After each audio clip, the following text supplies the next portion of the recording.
I wish I had learned this truth many years ago.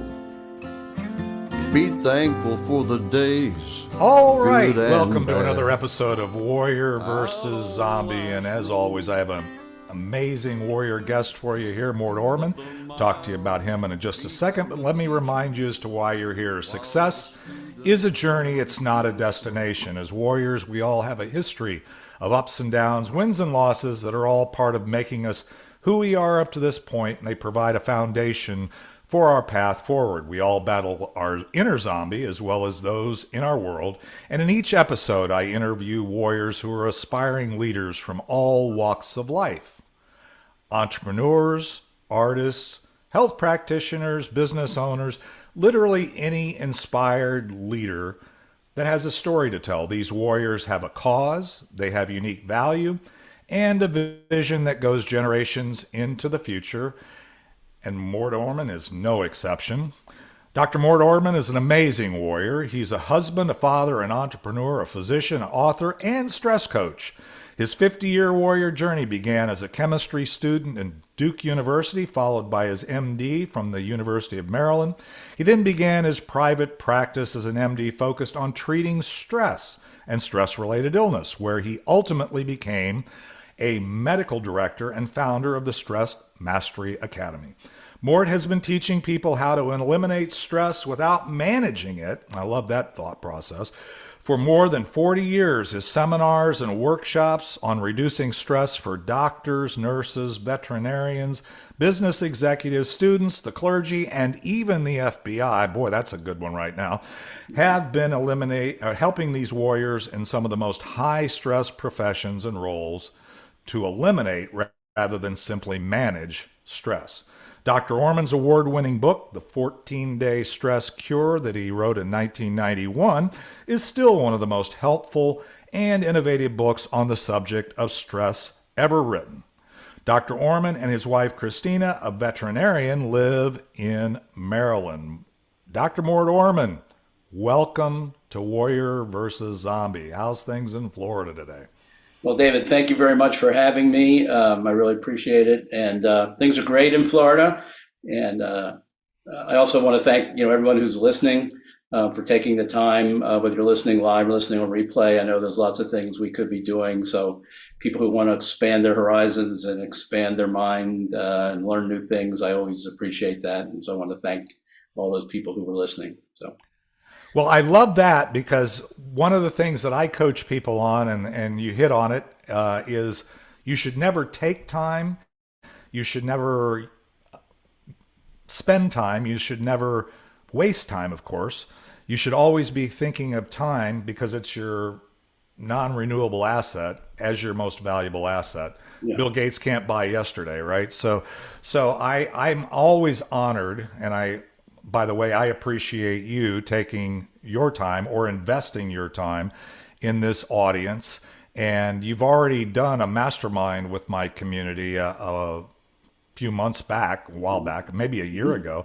Yeah. And I would encourage people listening to this podcast, if you like what we have to talk about here and like Mort's story and what he's doing, to go back and revisit that. And who knows, maybe we'll engage you again with our community. It's a constantly flowing group of about 2,000 people now. And so you never know who's going to show up. But anyway, I think what we'll do, I know you told me earlier that it's a little hot there in Florida. Anything else interesting or unique going in your world today? No, just the usual stuff. I mean, from a stress standpoint, the COVID situation and how that's put a lot of stress on people. And, even before COVID, things were stressful. If you're a business owner, for example, was probably stressed out pretty much before COVID, and COVID just added a lot to it. And now post-COVID, there's still a lot of remnants, a lot of stressful situations. The job force, the workforce is in flux. A lot of people chose not to go back to work or going back to work with a different, attitude. So there's all kinds of things, a lot of anger around in society in general, a lot of anxiety, a lot of substance abuse. These are all things that come from, people not being able to cope well with stress. So you just see that all over the place. You turn on the television, you listen to political discussions, you just see, stress wherever you look. If you have that prism like I have, you just see it coming out from everywhere. And COVID had a lot to do with it, but it was pretty stressful before COVID too. So Yeah, I actually called the whole COVID time, even though I'd started the whole zombie genre or zombie thing well before what I call now the zombie apocalypse, which was COVID. Is it hasn't ended. The reality of it is, and frankly, I think one of the reasons why I was excited to have you as a podcast guest, and we're going to get into it, is the fact that I think that it wasn't the fear of the, in retrospect now, the fear of the virus, if you will, was probably less stressful now than the aftermath. And I think that you're right. I think that, the byproduct of that, the things that have followed, the shutdown of the economy, a bunch of other stuff, and then the quiet resignation or whatever's happening in the workforce with a lot of these companies, where people just aren't able to cope with the stress of now getting back into a new world. I find that to be kind of fascinating, not in always in a good way, but just what was interesting for me is the COVID, the shutdown, the way it happened so suddenly. It showed me what I knew already, but it just emphasized it, that people were not psychologically and skill set wise prepared for a major stress event like that. They didn't have the skills to be able to cope with something like that. So it hit everybody pretty hard. Even if you had the skills, it's still going to impact you to some degree. But you could see a lot of people struggling with the new situation they were forced into, and a lot of relationships were stressed because people had to spend more time together than they were used to. They didn't have the distractions or the time away from their partner. So it strained relationships, and it strained relationship skills. So a lot of people found out they didn't have the strong relationship skills they thought they might have had, or they had the illusion that they had. So there was all that kind of stuff going on where people realized they didn't have the skills to cope. They hadn't prepared themselves in advance. And to make it even worse, they had this year or year and a half with nothing to do, a lot of time on their hand. They could have prepared themselves for the next one, but a lot of people didn't. They just did whatever they did. They didn't do any kind of self-improvement, although some people took the opportunity to do that. But that would have been a great time for people to learn how to, really eliminate stress in any area of life, or any kind of stress that ever comes their way. But that was another opportunity that was kind of lost. So the next thing that comes down the pike, we're going to be in the same, society-wise, we're going to be in the same bad shape for coping with it than that we were before COVID hit. So it didn't really wake people up to the degree that it should have. It's like, oh boy, I really don't have strong stress coping skills, or I need my relationship skills need to improve, my ability to handle emotions, needs to get better. And people just didn't approach it that way. They just buried their head in the sand and said, well, hopefully nothing bad will happen in the future. Of course, we know how that goes. Well, you and I have enough journey behind us to know that that's a fantasy, that we're going to go into a future of no challenge. Yes. Since life, since we're created with both the need for both challenge and support, and expecting the world and everything around us to support us going forward is a fantasy. And if we just think all we see is the challenge, what are we dealing with? We're depressed, right? We're, or stressed. And so that's why I'm excited. Well, let's do this. I want to take a quick break. And I'm really excited to hear quite a story there that we introduced you with, but kind of tell me how you got from where you started as a chemistry or wherever you want to say, and then to where you are today. And then we'll take another break and talk about what you're doing today. So let's hear a little bit of our theme song for the audio audience. It's Not the Getting There with Ricky Jean Wright. And we'll be right back with Dr. Mort Orman and Warrior versus Zombie.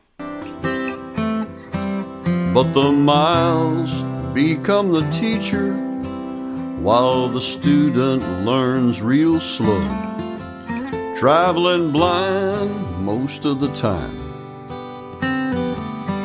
Wherever you go, It's not the getting there, it's the journey every day. It's not a race to see. All right, we are back, and Mort, I can tell this is going to be a lively discussion already, but so as I said before the break, how did you get from where you started to where you are today?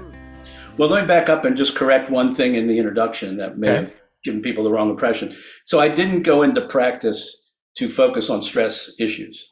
Okay. I went into practice like most doctors go into practice, just to practice medicine. And every, medicine is a high stress profession. There are a lot of other, and most professionals deal with stress, but business owners, corporate executives, these are all, success driven people, and then in a high stress occupation, one or another. So I went into medicine like most other physicians went into medicine. And even before I got to medical school, in high school and college, I had a lot of stress. I had a lot of social anxiety. I was scared to death to speak in public. I had a lot of anger issues. And those intensified in medical school and my medical training. And even when I got into practice, I had a lot of stress. And they don't teach you in medical school how to deal with it. They give you some theory about where stress comes from and the physiology of it, and the chemistry, hormones, right, cortisol, all that kind of stuff. All that stuff, yeah. Yeah, but real life, they don't teach you how to deal with it. They just send you out, and and most doctors are, pretty much realize or believe that stress is part of the job, it's part of the occupation. You just have to suck it up and do your best and pretend that you're not stressed. Well, a lot of, as doctors, we have to put on this kind of air of like nothing's bothering us and we're fine for our patients, Right. Give them that sense of confidence and security. But we know inside we're having a lot of turmoil and things are going on that we're not handling really well, and we have to hide that from everybody. So I was in that same situation that most doctors are in. And so I never really, I didn't have the intention at that point to do anything to help. I was struggling with my own stress. I mean, I knew I couldn't help my patients. So it was no question of me trying to help anybody else.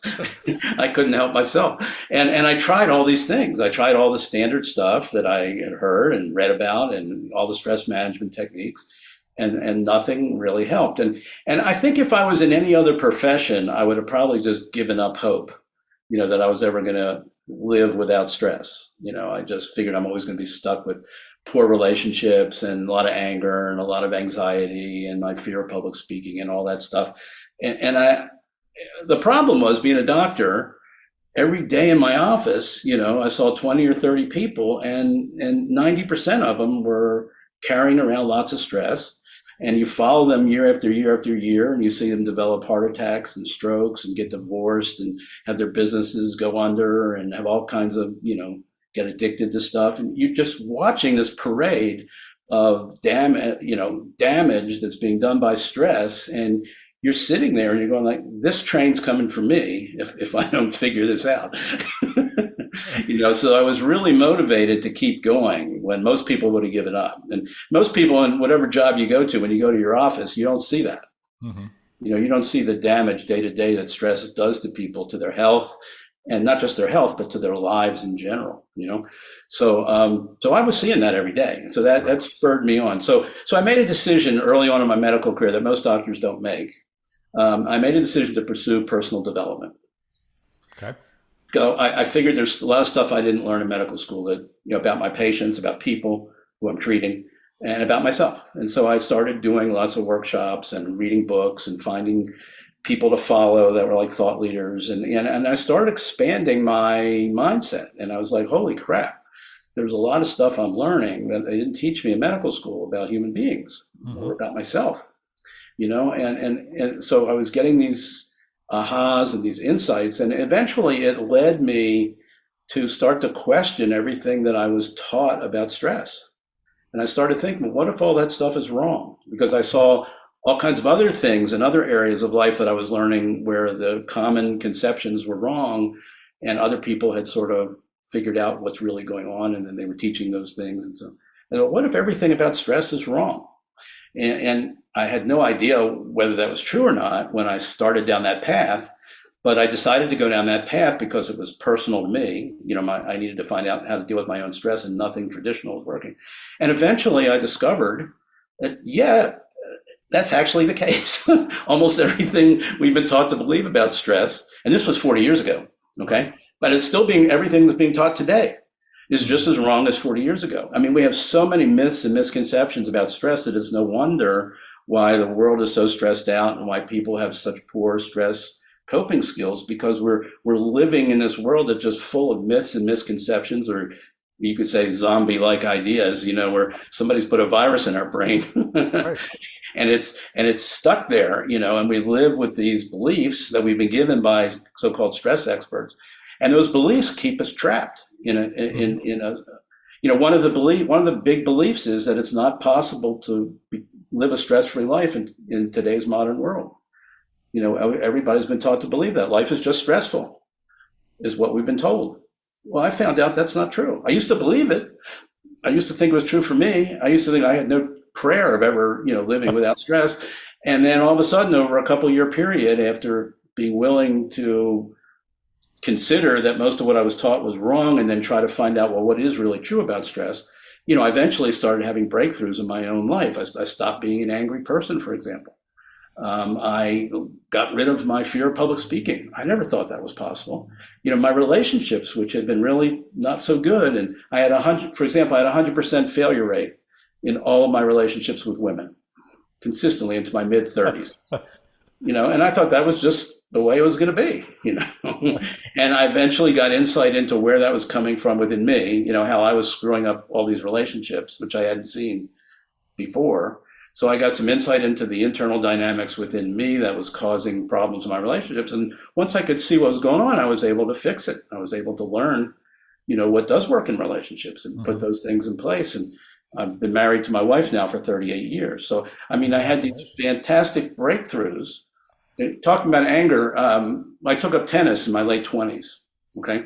Joined a racket club, took lessons from a pro, got to be really good. But I was just, every time I would miss a shot or fail to win a point that I thought I win, I would just be furious. I would thrash around my racket. I would, make all these loud noises on the tennis court, screaming and yelling, and people next to me were, kind of, who is this wild man? And it was right around the time John McEnroe was in his heyday. Oh yeah, I remember. So I would see him on television. I would say, that's my guy. that's me. Yeah. And that's literally how I was on the tennis court. I was just anger and rage, and it wasn't just limited to the tennis court. It spilled over into all areas of my life. I would get angry at my patients, in my relationships. There was a lot of my parents, just everywhere. And I never thought I was going to get free of that, and I eventually did.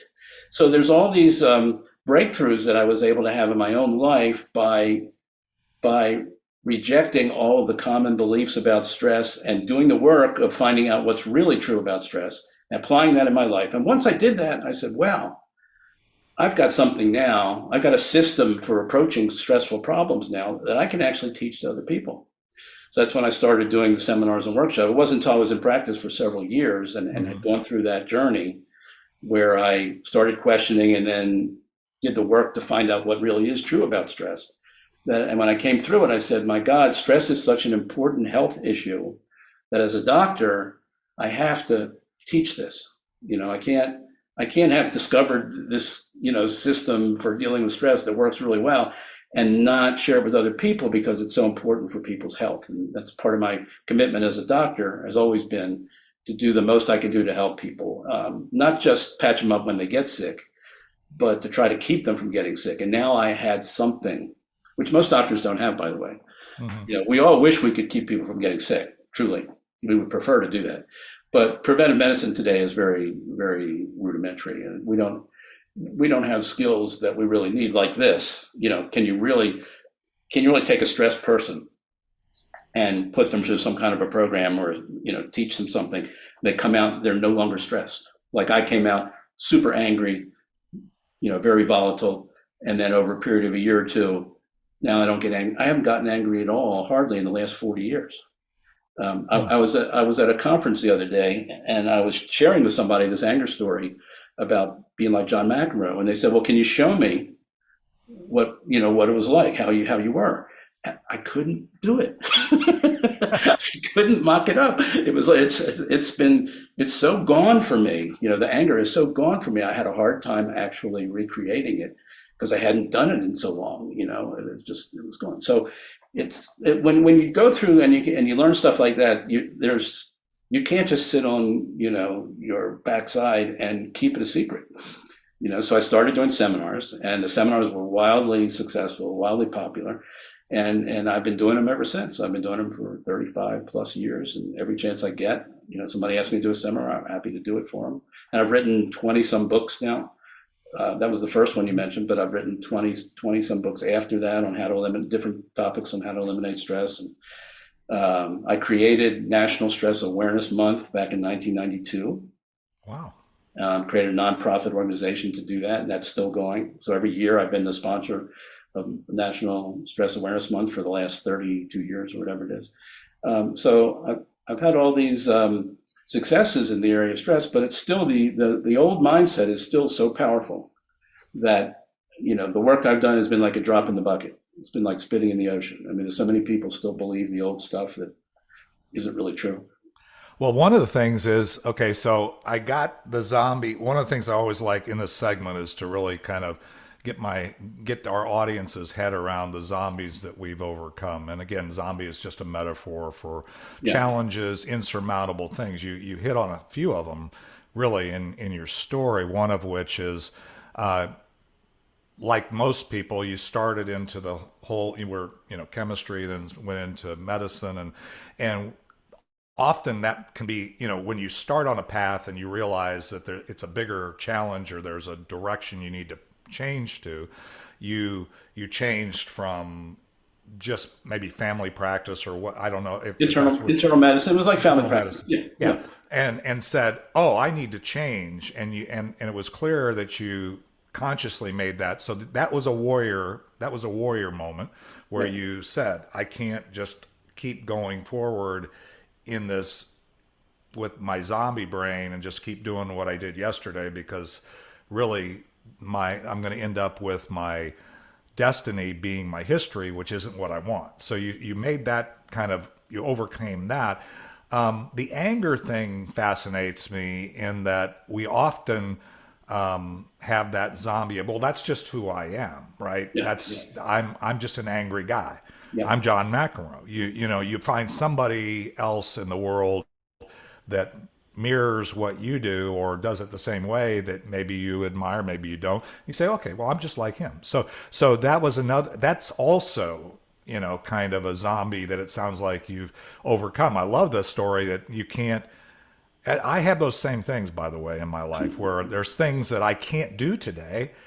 I don't remember how to do them that were really part of who I was. I just came from a high school reunion this last weekend, and everybody's going, I remember when you were, and that isn't me, but those were, zombies in my past. What would you say if I asked you this question? And maybe there's not one, but what would you say the biggest, whether it's internal zombie or what was the biggest zombie in your life that you had to overcome if you think back on that story? Well, there's two of them. The first one was being trained as a scientifically trained physician and knowing the science about stress and how people, trusted that science back 40 years ago. I'm not saying anything wrong with the science. It's just, it doesn't go far enough. It's more of to the story. So the first big zombie was being willing to even question that the scientific view of stress and the expert opinions about stress and theories about stress could be wrong was a monumental jump for me, to be willing to challenge that which was part of my essence, a scientifically based traditional physician. We don't question science most of the time, except when you get crazy stuff like COVID, but we're pretty grounded in science. So for me to be willing to say, whoa, what if that whole view of stress is skewed and inaccurate? And what if it's actually hurting people more than helping them? That was a major breakthrough for me to even be willing to consider. I didn't have any answers at that time, but I just had an inkling. And it turned out that the inkling was correct, and it led me in a direction where I finally found the answers. So, and then when I found the answers, the other big breakthrough, the answers turned out to be within me. Because we're all trained, another part of the mythology about stress is we all are trained to believe that it's the circumstances of our life or life itself that is the cause of our stress. And yes, there are stressful circumstances in life, but they alone are not the whole story. There's an equal number of causes in us that have to be there as well for those external circumstances that aren't what we desire to produce stress in us. And that's what I didn't have a clear understanding about. And I didn't have an accurate understanding of, for each stressful problem I had, like anger or public speaking fear or relationship failures, what were the specific internal causes within me? What were the thought patterns? What were the assumptions? What were the theories? What were the behavior patterns? I didn't have a handle on what they were. I couldn't see them. I had a blind spot where I couldn't see what they were, but they were there. I eventually discovered what they were. And then once I saw the internal thought patterns for anger in me and other human beings, I could question them. So I could say, okay, I'm angry now. So I know why I'm angry, because I'm thinking A, B, C, and D. Mm-hmm. And I'm behaving, X, Y, Z, whatever. And I can look at that now and I say, well, is that really true? Were my automatic, thoughts and my automatic reactions and assumptions, were they actually accurate? And a lot of times I found out they weren't. And it was like, holy shit, I got angry over something I believed was true and it really wasn't true. The minute you discover that, like, your anger just goes, it's gone, and it may come back 5 minutes later, but it's just, once you do that process where you start telling the truth about, what's producing anger inside you internally and what's really true in the world, a lot of that anger is like misunderstandings, misperceptions, stuff you don't see that you're doing.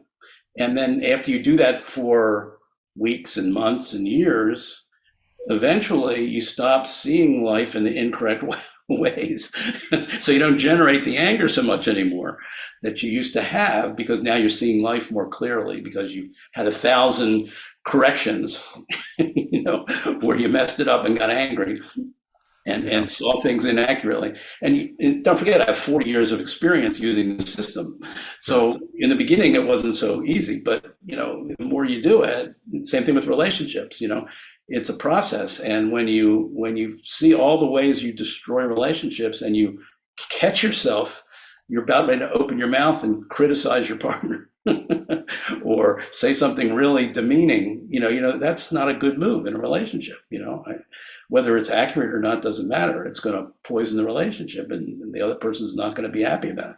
So you can see yourself doing these things or thinking these things that you didn't see before. So there's thousands of zombies living in me, or thousands, what I call them, gremlins, misguided thoughts, things that other people have given me, ideas you would pick up from our culture, you pick up on TV, movies. We get crazy ideas about stuff, and ideas about happiness. We have just completely absurd ideas about where happiness comes from, and yet everybody declares, I have the Declaration of Independence says I have the right to pursue happiness. Well, pursuing happiness is not the formula for being happy. It's the formula for being unhappy, and for having maybe happiness once every 6 months, and then you have to pursue the next one. Well, as the theme song of this podcast, which those listen to it says, it's not the getting there, it's the journey. Everything happiness, just like everything else, isn't a destination. It's a journey, and if you can't be happy on the journey, you're not going to be happy when you get to where you think it is anyway. So absolutely. Well, let's do this. I know we're, kind of what you're doing, you've been doing, and I really want to, I know that maybe there's some current focus or things, but let's take a quick break. I want to hear a little bit more of the theme song for the audio audience of It's Not the Getting There by Ricky Jean Wright. And then we'll come back, and I want to talk about specifically today why you're doing, and you can connect it to what you've done for 40 years, of course. And then, kind of what kind of impact are you hoping to have going forward? Because there's so much value in what we're talking about today to the warriors that will listen to this. So let's take a quick break, and we'll be right back with Mort Orman and Warrior versus Zombie. It's not a race to see how many people know your name. One day you realize time was worth more than the gold. It's not the getting there, When you get there, you'll know. Funny how wisdom and youth are always two. All right, Mort. Well, you're definitely, man, I'll tell you, I mean, I have those same challenges, and you hit on a few things there, one of which is, even though you've been doing this for 40 years, and before we get done, I want to know which book of yours that I should start with or have people start with. So don't put that on your list of in our fourth segment. But also, I want to say it is somewhat shocking to me that there isn't more preventative focus on stress than it's more treating. It's more like we take and diagnose it as stress or put a label on it and give somebody a pill. And I'm not a fan of that, by the way, just to be totally transparent. So talk to me now about what you're doing today, why you're doing what you're doing, what kind of value. Obviously, I can hear a lot of value in your own experience and application of your things over the last 40, your method over the last 40 years. But talk to me about that and what kind of impact you're hoping to have. Yeah. So as I mentioned, my story could be summarized really simply as that I discovered 40 years ago how to live life stress-free, how to live and love and work stress-free. And I didn't think it was possible, and most people don't think it was possible. But now that I've done it and I know how I did it, and I've taught other people to do it, I know that everybody has that ability. I mean, there was nothing special about me. I wasn't all that talented, compared to other people. I was average, intelligence, average guy. And I just stumbled onto something that really worked and was different from what the mainstream was promoting in terms of stress. And so I now see that this whole stress pandemic that's all around the world and has been so for decades, the whole thing could be eliminated if individuals were able to understand stress, the truth about stress, instead of the myths and misconceptions that they're stuck with. So to give you an example, we believe that stress is a thing that we suffer from. And I found out 40 years, one of the first things I discovered 40 years ago is that as human beings, we never suffer from stress. All the time I thought my problem was stress, it wasn't stress. It was something else. So what I discovered was that stress is just this word. It's just a word. It's just a buzzword. It was something that was invented in the 1940s by a guy named Hans Selye. Before 1940, nobody had stress. In World War I, there was no stress. Nobody complained of stress in World War I, but they had lots of problems and stuff. So stress is just a word that we use to stand for problems. That's all it is. That's all it ever has been. It's not some new condition. It's not a disease. It's not an affliction. It's not even something you can deal with.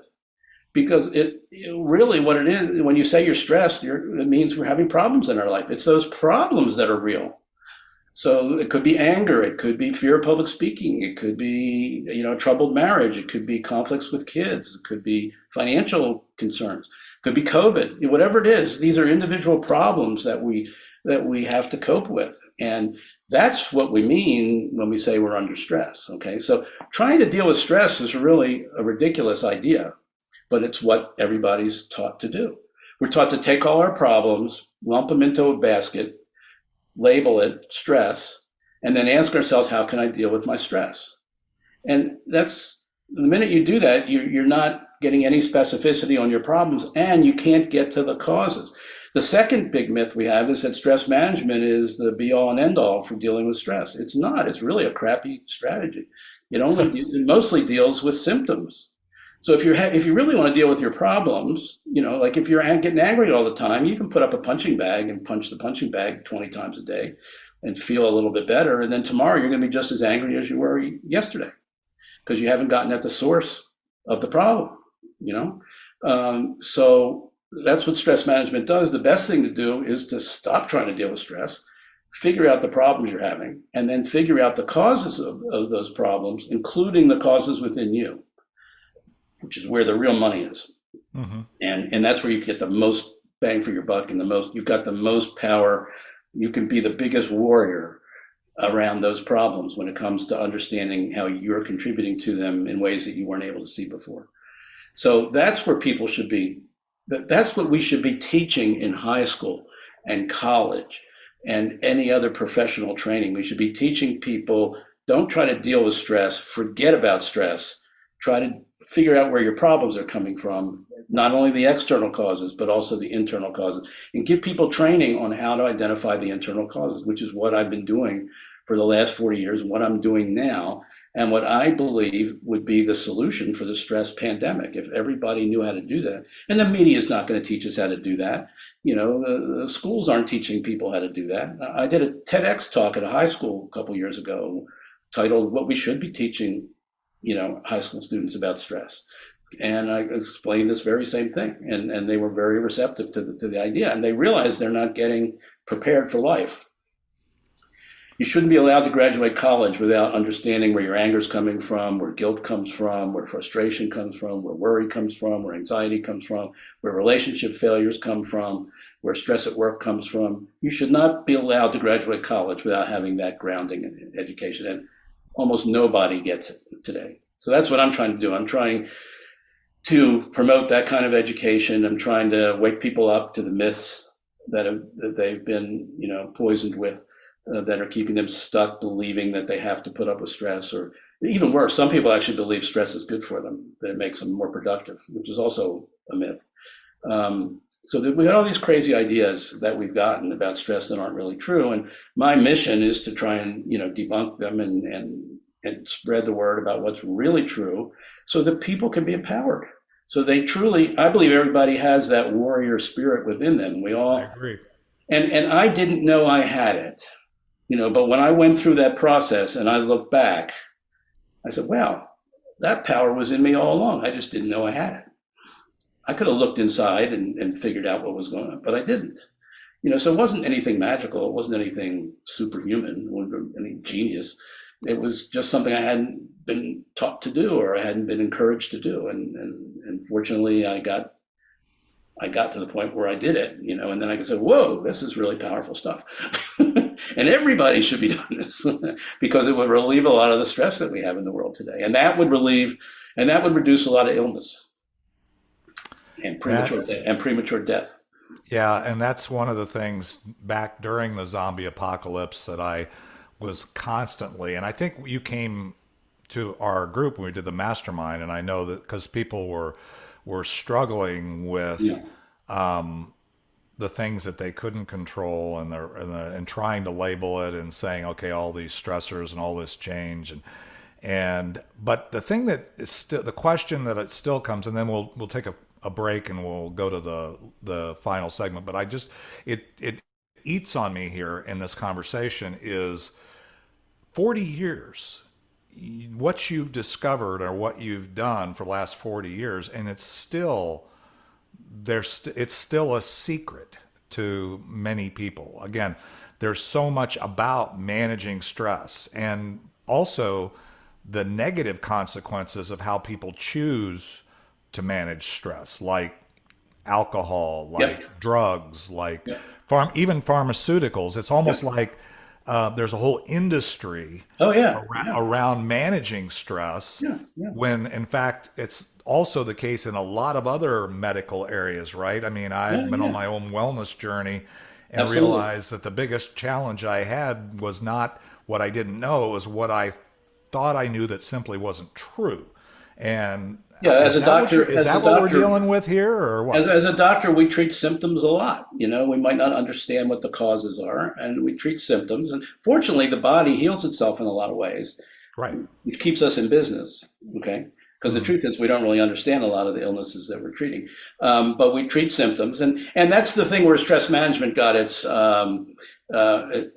its birth, really, because it's a healthier way of dealing with symptoms than alcohol or drugs or even prescription medicine. So it's got a lot more healthy behaviors to it. So that's why it's touted as something you should really strive for. But it's still symptoms. It's still symptom oriented for the most part. It doesn't help people do the work that I'm talking about here, where you have to get at the source of the problems. Root cause, yeah. Root cause within you. So that's really, and in medicine and in most places in society, we don't do that. But the other thing is that, there's a guy named Thomas Kuhn, who was a historian, a scientific historian, and he wrote a book called The structure of scientific revolutions. And he looked at all the major advances in science and history, from Copernicus, people who came up with ideas that busted the mindset that was prevalent, like the flat earth thinking, Right. the earth is really round, or the earth doesn't revolve around, or the earth doesn't revolve around the sun. Actually, it does. The sun doesn't revolve around the Around earth. the earth revolves around But the sun. whatever it is, Correct. so these things, and he looked at the discovery of oxygen, and all this X-ray. He looked at all these. He looked at all these major breakthroughs in science, and he wanted to see how long it took before that idea became widespread in the scientific community. Right. What was the timeline from discovery to becoming mainstream? Right. And he found it was around 75 years. Wow. And his conclusion was, you have to wait 75 years because you need to wait for all the people who were around when the discovery came to die, because they will not change their minds. Wow. That's a scary thing in today's environment, right? And today's, with all of the quote science that we've established as like, okay, this is it, and anybody that doesn't say, there is no this is it in science. Yeah, that ain't science. Unfortunately, I think that's it. Well, let's do this. Wow, there's so much we could cover. I think we maybe need to have another working mastermind here, another show on our Friday mastermind. But let's do this. Let's take a break, and I want to come back. And there's so many things we could take away, and there are so many nuggets here, but I want to come back and hear if we take away anything from this, what we take. And then I also want to make sure that you answer that one question is, if I get started with you, where do I start? And then we'll land the plane, and we'll hopefully hear more from Dr. Mort Orman. So let's take a quick break, hear a little more Ricky Jean Wright, and it's not the getting there, and we'll be right back for our audio audience with Warrior versus Zombie. Funny how wisdom and youth are always two different games. The years flew by so fast, is the common human complaint. The memories in our minds turn to diamonds in our soul, and by the grace of God, down the road we go. Well, Mort, I knew I was going to love this. We are back, and I think we're very aligned, and I love that, and I'm very thankful for your willingness to invest in our audience today, because I know I've got some warriors listening to this, need to hear what you got to say. So tell me, if we take away anything from this podcast, what would you want us to take away? From what we said, I'll take three things I would emphasize. Okay. First is try to eliminate the word stress from your vocabulary. Whenever you hear the word stress or think about stress, just substitute the word problems, and you'll be in a much more powerful position. The second thing is realize that stress management is mainly about dealing with symptoms, and most people would rather deal with causes if they could. And it is possible to learn how to deal with causes. That's what I go around teaching people how to do. It's not easy, it's not easy to do on your own, but with somebody's help, you can learn how to do it. So I have a coaching program where I teach people my system, develop a system to help people do that. And then the last thing to take away is, don't let anybody tell you that you can't learn how to live stress-free in today's world, because you can. You have that ability inside of you. You have all the tools, you have all the power, you have all the resources that I had and didn't know that I had. And it's just a matter of getting the right orientation and the right system for learning how to understand what's really going on. And you can actually create miracles when it comes to dealing with stress if you have that proper orientation. So those are three big things that I think, the audience can take away and could put them on a path to where they could end up, actually living stress-free if they put in the investment of time and effort to learn how to do it. It's not humanly impossible. It's not that life is stressful. It's that we don't understand what's really going on. Wow. Okay, so getting stress as a label out of your vocabulary is a beautiful thing. And getting him to find his problems and then taking some tactical action to deal with the root causes is another thing that I heard loud and clear. The other thing is, I think sometimes whether it's a workshop, a book, a coach, getting help with getting clarity on that is also an important thing, as you said. So, well, let me ask you this. I know the audience is that listens to this podcast, they're going to want to know how to follow up with you. I know that we're doing this on the Be Connected platform. I know Dr. Mort Orman is findable on that platform. But beyond that, what's the best way for us to get some of the substantial amount of resources and access to you going forward? I think the best thing for people to do is go to my website and get on my email list. And the website is very simple to remember. It's Doc Orman, DOCORMAN, like Susie Orman, okay. who I'm not related to. But it's Doc Orman, DocOrman.com. And if you download the free report that's on the homepage, it's called The High Cost of Zero. And it's about the costs of stress in our lives. And you download that free report. So it's 3 pages, real easy to read. But you'll get on my email list, and I send out emails every Monday, Wednesday, Friday. I discuss a topic, break it into 3 sections each week, and try to inform people and teach people about internal causes of stress. And that'll get you going. Then at my website, there's a contact tab. So if you want to email me and set up a time to talk, if you want to explore how I could help you, if you're interested in really learning how to use the system that I developed, and I'm still using every day in my life, then I'd be happy to talk to you about that. So getting on the website is probably the best way. Most of my books are on Amazon under my name. You can look under Doc Orman. You asked what book would be a good one to start with. There's a shorter version of the 14-Day Stress Cure called The Ultimate Method for Dealing with Stress that you can get in Kindle version or print. I think there's even an audio book for it. It's a short read. And it gives you an overview, of what we've been talking about today with some more examples and stuff like that. So I would recommend that as a good place to start. And in fact, if you want to, when you get on the website, if you want to message me and if you want me to send you a free copy of a PDF version of that book, I'd be happy to do that. Send me a message. Wow.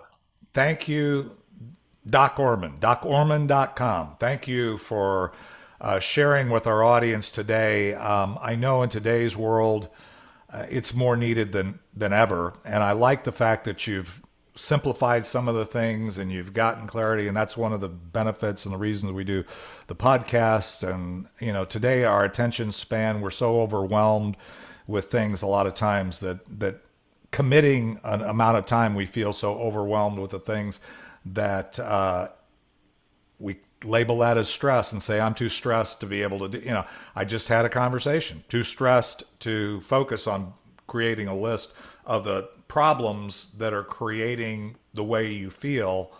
And I don't have time for that. Well, no, you have to, it's not a big, you said it so brilliantly.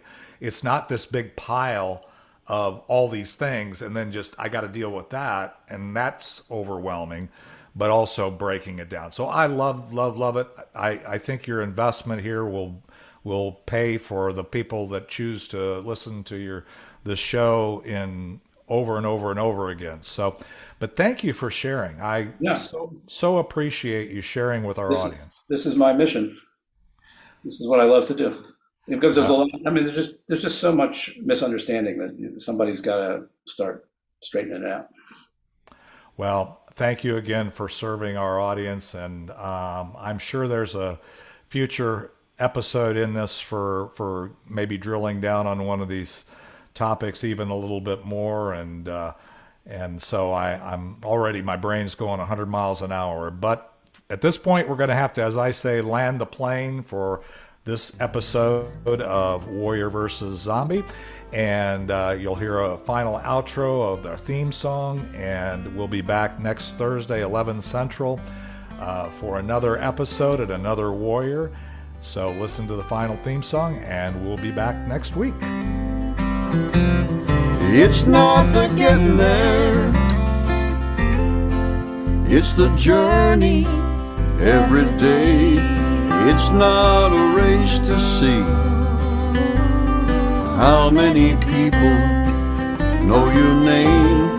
One day you realize time was worth more than the gold. It's not the getting there. When you get there, you'll know. One day you realize time was worth more than the gold. It's not the getting there. When you get there, you'll know.